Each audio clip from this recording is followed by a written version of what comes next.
Alright, I wanted to show you this survival kit and a few thoughts of mine on survival kits. First off, I picked this size, and size is a huge thing. I picked this size because it fits under my backwoods motorcycle seat. And it started off just as one of these Tupperwares for a sandwich. But it seals nicely and is waterproof. Now, like I said, size is important, and you know, I picked this size for a certain reason. If I was looking for something to take on hikes, just a day hike, just a walk, I'd maybe use an Altoids tin or slightly bigger tin. I'd get a few more things in this, but then the next size would be a backpack.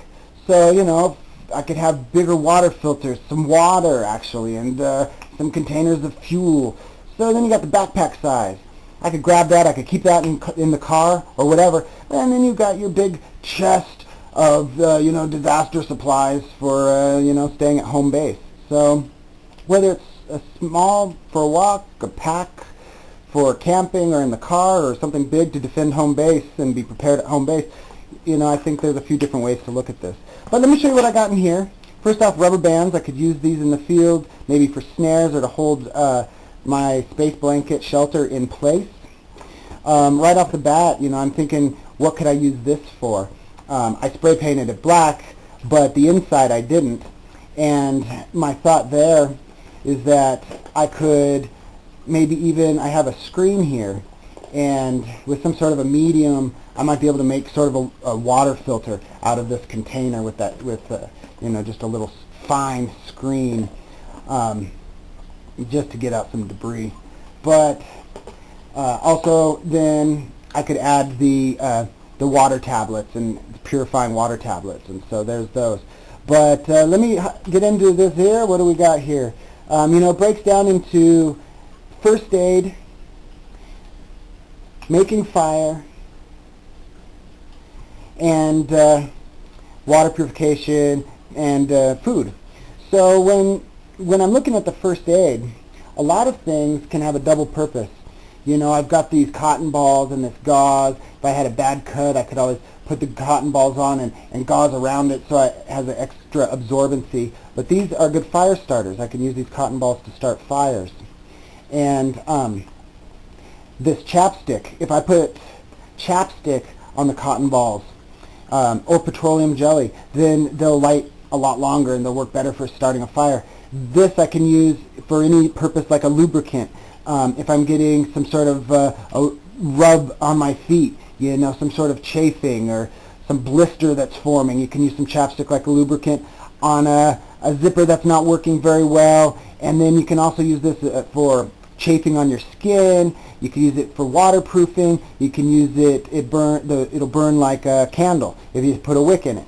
You know, some string such as something like this. So this real thick string here, it's supposed to be sort of an emergency fishing setup. What I see from this is I would use all this string in one use, make it real thick, and with this plastic device I could do a tourniquet. And I could use this for a tourniquet. I could use these really big hooks here for sutures. And so the kind of a double purpose there. I also have some fishing line, which would probably be better for sutures. And then some small hooks. They're on snells, so I'd have this small fishing line with a loop at the end. You know, that might help me with snares. And got a little lure. I've got some different size flies. Some more flies and for the fishing end of things. A little bobber, swivel. Okay. This could also be used for snares. And this is a saw. And you just hold onto these rings and cut like that. And I could use this to cut up large limbs for making shelters. I could then use my space blanket to help make my shelter. This is Mylar. It reflects heat, and so you can also melt it and bend the edges of it. But with this, I could probably also use this to set snares and things like that. But I can cut into wood and get to the dry parts too for starting a fire. So shelter, fire starting, assassinations. But there you go. You got this. Got a handful of aspirin here, naproxen sodium, and Then this is a snake bite kit. So yeah, it works good for snake bites, but there's a little bit of string in here, so you can do a little small sort of tourniquet, I guess.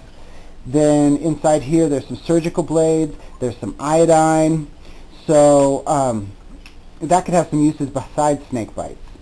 And so looking at that, I've already got some iodine here, I've got some alcohol, and you know, then I'd be able to deal with that on the first aid end. Also on the first aid end, this pin, I could use either this piece or this long piece for a tracheotomy if someone's had an allergic reaction because maybe they tried to eat the wrong mushroom, I don't know. Their throat swells shut, they have a stroke because they're hiking too much or something and they swallow their tongue or just choking. You could do a tracheotomy.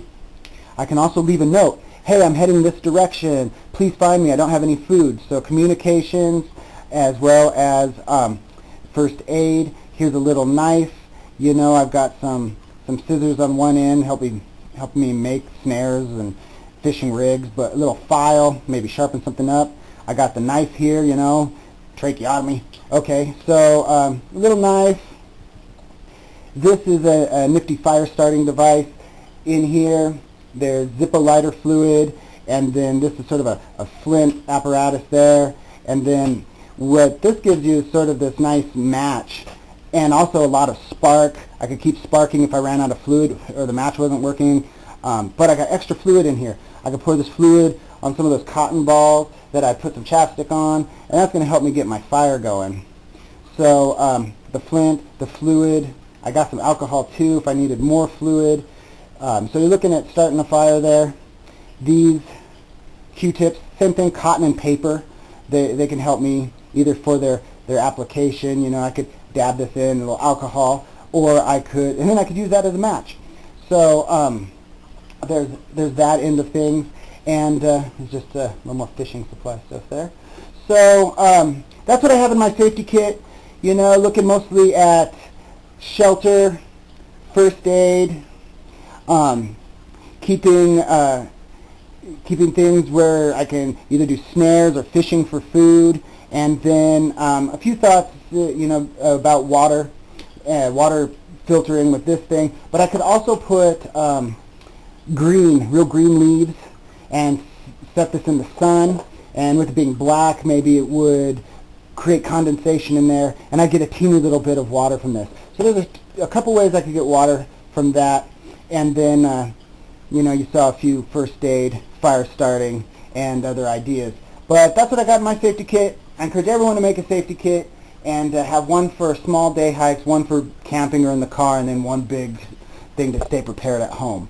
But I just threw this together in a day. Thought I'd share it with you. Hope you enjoyed.